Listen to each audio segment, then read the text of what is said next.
At 7:19 on a Tuesday night, I heard my daughter's voice through the static of her own mistake. It's time for a nursing home. He's a burden. We'll sell the house while he still trusts me. She hadn't hung up her phone.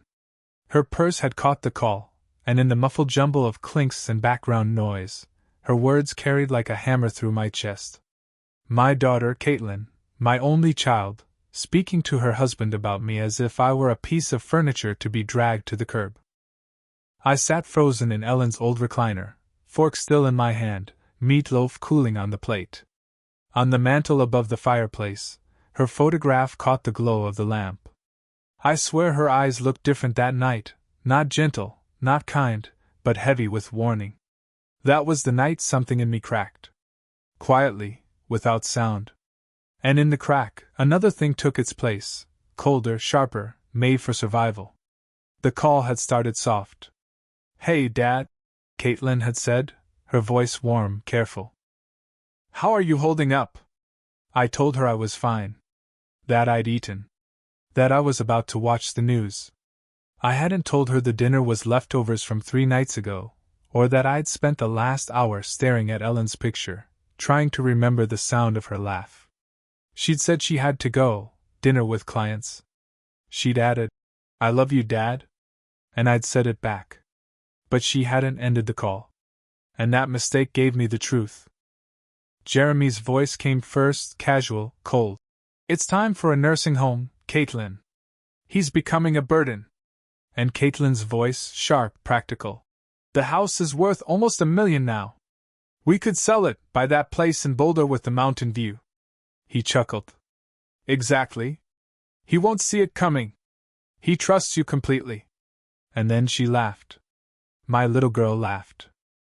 The phone slid from my fingers, clattered against the hardwood Ellen and I had laid down with our own hands 20 years earlier. I sat staring at her photograph while the conversation went on, each word cutting deeper than the one before. When at last the line clicked silent, I didn't move. The house itself seemed to be holding its breath. I cleaned the plate, wiped the counter, opened the drawer where Ellen used to keep our papers. My hands moved without my permission, searching, until they closed on the manila folder marked in her block letters, House, Deeds/Tax/INS. I laid it flat on the table. Inside, the deed with my name and Ellen's, now only mine since she'd gone. No liens. No co-signers. Clean. Safe. Mine. I touched it like holy text. They thought they could take this? They thought I'd hand it over without a fight? I took a blue notebook from Ellen's craft basket, wrote the date at the top, and in neat block letters the word plan. Call lawyer. Remove Caitlin from will. Add no contest clause. Choose beneficiary, Children's Hospital, Ellen's Tuesdays. Secure deed and papers in bank box. Change passwords. P.O. box. New address. Storage unit for valuables. Keep smiling. Say nothing. I stared at the list. My hands shook, but not from weakness. From focus. Rage in an old man doesn't roar, it sharpens. The next morning I shaved, put on the good shirt, and called my lawyer. His assistant set the appointment for Thursday. I told her I'd be bringing information for a new beneficiary. The Children's Hospital, Ellen's hospital. The place where she'd held parents' hands, carried blankets to sick children, whispered kindness into rooms where hope was thin. By noon I'd opened a safe deposit box. By 2 I had a new P.O. box number printed on a small laminated card. By 4 I'd rented a storage unit and bought a lock. At each stop I smiled. Signed papers. Said thank you. Inside I felt my steps landing on bedrock. That evening I drove past the hospital. I didn't stop. I just slowed and looked at the brick and glass, at the automatic doors that never opened fast enough for the kind of pain carried through them. Ellen had said once, "It's never the big things that break people. It's socks. Bus fare. Coffee. A friend." That's where the money would go, every penny. To the small things. The next day, Sunset Manor called. "Your daughter mentioned you might be interested in a tour," the woman said, bright and cheerful. I smiled into the receiver. Tomorrow at 10. I told her. That would be fine. When Caitlin arrived late to drive me, her lips pressed into a smile too careful, I played along. At the manor, I drank the bad coffee, toured the rooms, nodded at the calendar of bingo nights and gardening clubs. Caitlin did the talking, her voice a performance. He forgets things. Left the stove on. I looked the administrator in the eye and said, Last week I remembered my name and how to get here without a map. He smiled politely and wrote oriented on his form. On the way out, Caitlin squeezed my hand. What did you think? I think the coffee is terrible, I said. She laughed, relieved. She thought the cage was ready, that the old bird would flutter in. But I'd already written the next page in the notebook. Tour complete. They believe I'm weak. Lawyer tomorrow, will to hospital. Storage Friday. Smile at the right people. Stop smiling at the wrong ones. That night I packed Ellen's jewelry box, my wedding ring, the carved toy car from Caitlin's childhood, a cigar box of letters, the photographs worth keeping. I put them by the door for the storage unit. At 6:42, the doorbell rang. Through the glass, two shapes, Caitlin and a man with a clipboard. I opened the door. Evening, Dad, Caitlin said, voice bright. This is Zachary. Just wants a quick look at the house. 5 minutes. The man stuck out his hand. I didn't take it. 5 minutes, I repeated. But first. I lifted my phone, already connected to my lawyer's office. My daughter's smile faltered as I said clearly into the receiver. Yes. About tomorrow's appointment. I'd like to make one small change. Everything goes to charity. The clipboard man shifted, uncomfortable. Caitlin's face drained of color. I smiled, calm as a stone in the river. And I let the silence stretch. Caitlin froze when she heard me say it. Everything goes to charity. Her lips parted, then closed again. The clipboard man shifted, coughed, and muttered something about bad timing. He was gone within a minute, leaving us alone in the hallway. Caitlin stepped inside, perfume trailing after her like smoke. She shut the door behind her. Dad, she said, voice soft but sharp. You don't mean that. I do, I answered. You'd leave your only daughter with nothing? For strangers? Better strangers than thieves. Her eyes flashed. You don't understand. I understand too well. I heard every word. You laughed while planning to sell this house from under me. Her face strained, then hardened. That's not what. Don't lie to me. My voice cracked like old wood. Not in Ellen's house. She swallowed, opened her mouth, closed it again, then stormed out. The phone started ringing an hour later. First her. Then Jeremy. Then numbers I didn't know. By morning there were 22 missed calls. I ignored them all. Instead I shaved, pressed a good shirt, and walked into my lawyer's office with the folder under my arm. He adjusted his glasses, glanced at the notes I'd written, and nodded. You want everything to go to the children's hospital? He asked. Yes. And a no-contest clause? Stronger than steel. By the time I walked out, it was done. The will signed, witnessed, sealed. Caitlin could fight, scream, weep, it wouldn't matter. If she contested, she'd lose even the crumbs. On the way home, I stopped at the hospital. A woman named Janine met me in her office, tired eyes behind kind glasses. I told her about Ellen, about the Tuesdays, about the cookies she used to bake for the staff. Janine's voice caught. I remember her. She made everyone feel like family. Then that's where the money goes, I said. Every penny. For her. That weekend, the storm began in earnest. Mark, my brother-in-law, Caitlin's uncle, called first. Roy, buddy, what's this I'm hearing? Cutting your own daughter out? That's not like you. When was the last time you called me just to talk, Mark? He sputtered. Exactly, I said and hung up. The next day, Mrs. Klein from across the street knocked on my door with a casserole. Caitlin stopped by, she said carefully. She says you've been confused. Maybe you need someone looking after you. I took the casserole, set it on the counter, and said, You've known me 30 years. Do I look confused to you? She looked down at her shoes. No. You don't. Then tell Caitlin to stop lying. The following week, a man in a gray suit showed up at my door. Mr. Hayes? I'm Daniel Keene. Your daughter asked me to speak with you. Of course she had. He perched on the sofa, briefcase between his knees. Your daughter is concerned you're making rash decisions. At your age, it's common for. At my age, I cut in. I can smell a fraud before he opens his briefcase. You're here to declare me incompetent, get a judge to hand my estate to her. He shifted. It's about protecting you. No, I said, standing. It's about stealing from me. You can leave now. And he did. That evening, I added a new line to the notebook. Change locks. Cancel Caitlin's keys. Because the game had changed. This wasn't whispers anymore. This was war. And if she wanted war, she was going to learn how her father fights. The Monday after the lawyer visit, the first petition landed in my mailbox. Guardianship request. Caitlin was trying to have me declared unfit, the estate put under her control. I read it 3 times, the words sharp as glass: declining faculties, inability to manage finances, risk to self. Jeremy's fingerprints were all over it. That night I called my lawyer. He was calm.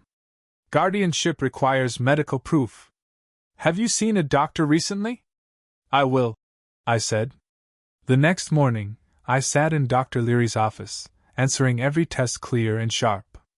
Memory, logic, balance, each one steady. At the end, he set his pen down. Roy, you're fine. Sharper than most men half your age. I'll sign whatever you need. By Friday, my lawyer had that report filed in court. Caitlin's petition collapsed before it even began. She didn't stop. The calls turned uglier. You're destroying this family. You'll die bitter and alone. Mom would hate you for this. I saved every message. Not for court, but for myself, proof of what greed does to blood. One night, I played them back on speaker, sitting in the dark. Ellen's photograph watched from the mantel.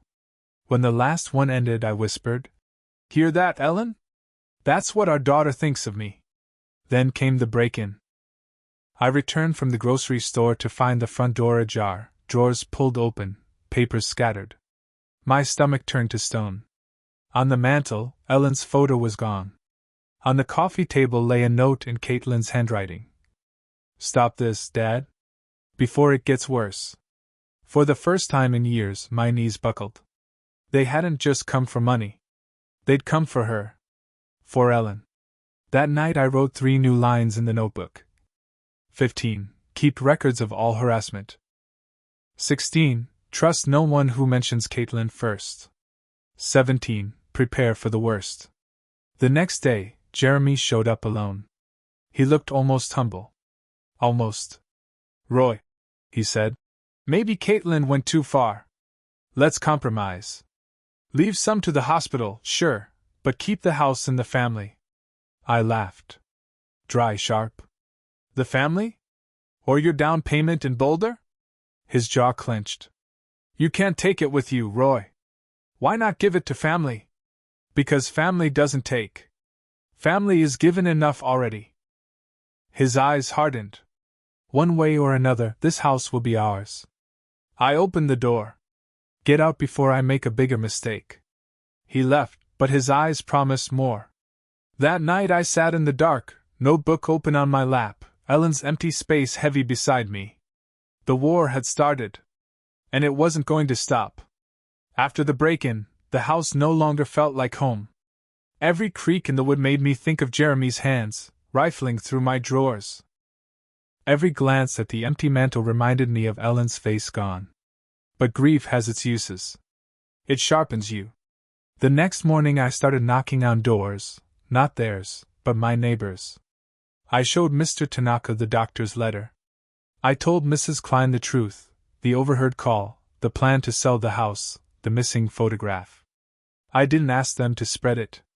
I only asked them to remember. And you know what people do with the things they're told not to spread. By Sunday, whispers had changed tune. It wasn't poor Roy losing his mind anymore. It was, can you believe she'd do that to her own father? The fire she lit had turned against her. Caitlin tried another angle. A man from Child Protective Services showed up, clipboard in hand. Report of unsafe behavior, he said. Something about leaving dangerous items where children could reach them. I almost laughed in his face. Children? I live alone. He walked through the house, found nothing, and left shaking his head. I watched him go, then wrote in the notebook. 18. Caitlin weaponizing lies. Dangerous. That weekend I called Caitlin. My voice was soft, tired. Sweetheart, maybe we should talk. Maybe I was hasty. She pounced. That's wonderful, Dad. We'll come by tomorrow. We can go over everything. Tomorrow's perfect, I said. She thought she was walking into surrender. She didn't know I'd already called my lawyer, already asked Mr. Tanaka to stop by as a witness. They came smiling, too wide. Jeremy carried a folder thick with papers. Caitlin hugged me, rehearsed. Dad, I'm so glad you're coming to your senses. At the table, Jeremy slid the papers forward. Just some preliminary documents. We can adjust the will, keep some for charity, but secure the house for Caitlin. It's the sensible thing. I didn't touch them. Funny, I said. You seem to think this house is yours already. Jeremy stiffened. Caitlin's smile cracked. Dad, we just want what's best for you. Except betrayal, I said. Except the two of you laughing about how I trust you completely. Her face drained. He shifted in his seat. They hadn't realized how much I'd heard. And just then, the back door creaked open. Mr. Tanaka stepped in with a bag of plums. Hope I'm not interrupting, he said casually. I smiled. Not at all. We were just finishing. Jeremy shoved the papers back in the folder. Caitlin's lips pressed white. They left without another word. The trap hadn't snapped shut yet, but the jaws were closing. 2 nights later, I woke to a crash. A brick through the kitchen window, a note tied around it. This isn't over. I swept up the glass in silence. Then I sat down with the notebook and wrote. 19. They're cornered now. Desperation makes people dangerous. And I knew then, the storm wasn't coming. It was already here. The knock came just after sunset. Hard, sharp, not a visitor's knock, but the kind that dares you to answer. Jeremy pushed in before I could say a word. Caitlin trailed behind him, pale and tight-lipped. He dropped a bag on the kitchen table with a thud too heavy for paper. From it he pulled a sheaf of documents, each flagged where he thought my pen should land, and a cheap notary stamp wrapped in a towel. Here's how this goes, he said. You signed the quitclaim deed. We set up a trust. You keep living here. Later, the house stays in the family, where it belongs. I didn't touch the papers. You brought fraud into my kitchen. Caitlin's eyes flicked to the little red light of the camera above the doorway. Her voice cracked. Jeremy, stop.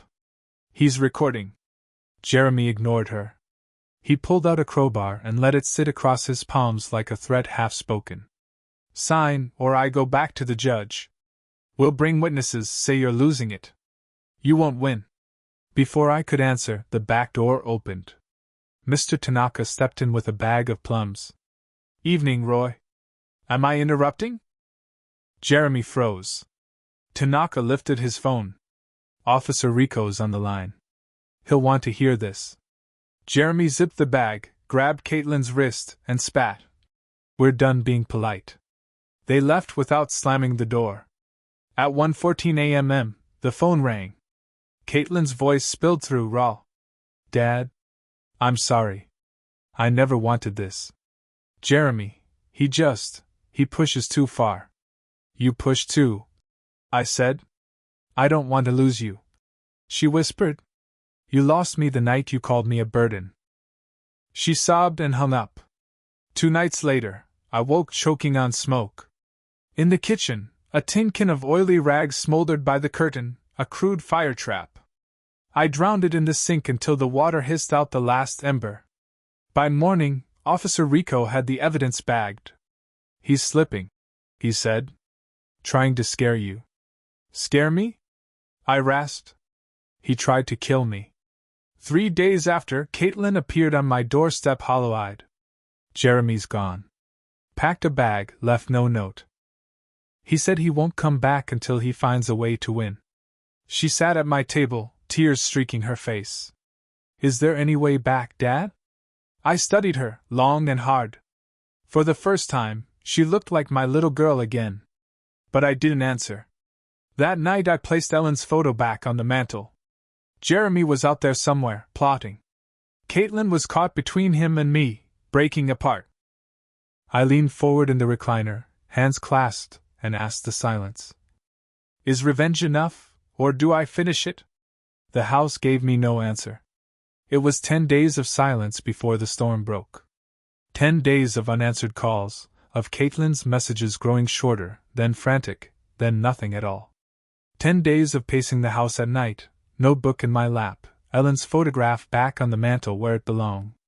I thought maybe Jeremy had run. Men like him talk big, but when the heat rises, sometimes they slip away and blame the world for their failure. I almost believed that was it. Then, on the 11th night, the sound came. Tires on gravel. A door slamming. Heavy footsteps on the porch. Jeremy. He didn't knock this time. He kicked the door open hard enough to rattle the frame. His eyes were wild, his jaw bristled with days of stubble. In his right hand he carried no bag, no papers, no tools.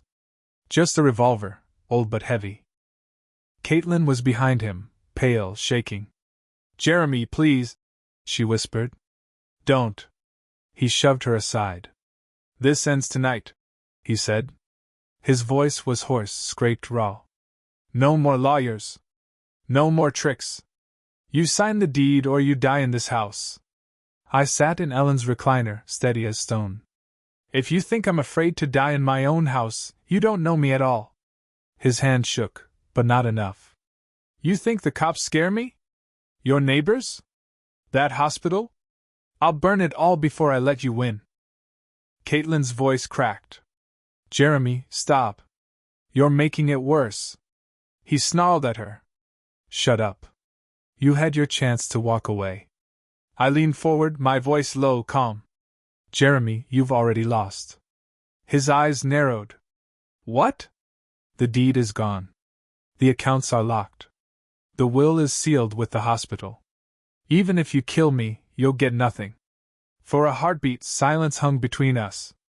Then his face twisted, rage boiling into something blind. He raised the gun. And that was when the sirens wailed outside. Blue light flooded the window panes. Officer Rico's voice thundered from a loudspeaker. "Jeremy Cole! Step outside with your hands up." Caitlin gasped. "Dad, you called them?" I shook my head slowly. "No. Tanaka did." The back door creaked open. Mr. Tanaka's voice, calm and steady. "Put it down, son. Everyone saw you come in. There's no way out." Jeremy spun, the gun jerking between me, Caitlin, and the door. His breath came in sharp bursts. "You set me up." "No," I said quietly. "You set yourself up the day you laughed about stealing from me." For a moment I thought he might fire anyway, at me, at Tanaka, at anyone. But then his shoulders sagged, the weight of it finally breaking him. The revolver clattered to the floor. Caitlin stumbled forward, tears streaking her face. "Jeremy, please." The police swarmed in, cuffed him, read him his rights. He didn't fight. He only glared at me, eyes burning with the promise that if he ever got free, he'd try again. They dragged him out into the night. The red and blue lights faded. The house was quiet once more. Caitlin stayed behind, shaking. She sank into the chair across from me, her face pale. "Dad," she whispered, "I didn't know it would go this far." I stared at her for a long moment. "You knew enough." Her lips trembled. Can you ever forgive me? I looked at Ellen's photograph on the mantel. Then back at my daughter. I don't know, I said at last. That's the truth. She nodded, eyes wet. Then she stood and left without another word. That night, I sat alone in the recliner, the notebook open on my lap. I wrote the final line. Revenge complete. Justice? Uncertain. I set the pen down, closed the book, and whispered into the silence. Ellen, I did what I had to. But was it enough? The clock ticked, the house breathed, and no answer came. 6 months later, I stood in the bright lobby of the Children's Hospital. The air smelled faintly of disinfectant and crayons. Nurses hurried by with clipboards, and a child laughed somewhere down the hall. On the wall beside the new wing was a bronze plaque. It read, The Ellen Hayes Memorial Fund. For the small things that matter. I reached out and touched her name. The metal was cool under my fingers, but my chest warmed. Ellen was here now, in every blanket, every bus fare, every hot coffee handed to a tired parent. That was the revenge, not just against Caitlin and Jeremy, but against every shadow that ever tried to erase what Ellen stood for. Jeremy was still in county lockup, waiting for trial. Attempted arson, breaking and entering, fraudulent documents. His future was sealed tighter than any will I could have written. Caitlin, she called sometimes. Not often. Once to ask if I was eating well. Once to say she'd started therapy. Once just to sit in silence while we both listened to the same clock ticking on opposite ends of the line. I didn't forgive her. Not yet. Maybe not ever. But I hadn't closed the door completely either. That night, back home, I sat in Ellen's recliner. The house was quiet again, not the heavy quiet of fear, but the kind that lets you breathe. I opened the notebook. On the last page, under the words Revenge Complete. Justice? Uncertain, I added one more line. Some wars don't end. They just go quiet. I closed the book, set it on the table, and looked at Ellen's photo on the mantel. We did it, I whispered. At least enough. The clock ticked. The house breathed. And this time, the silence felt like peace. A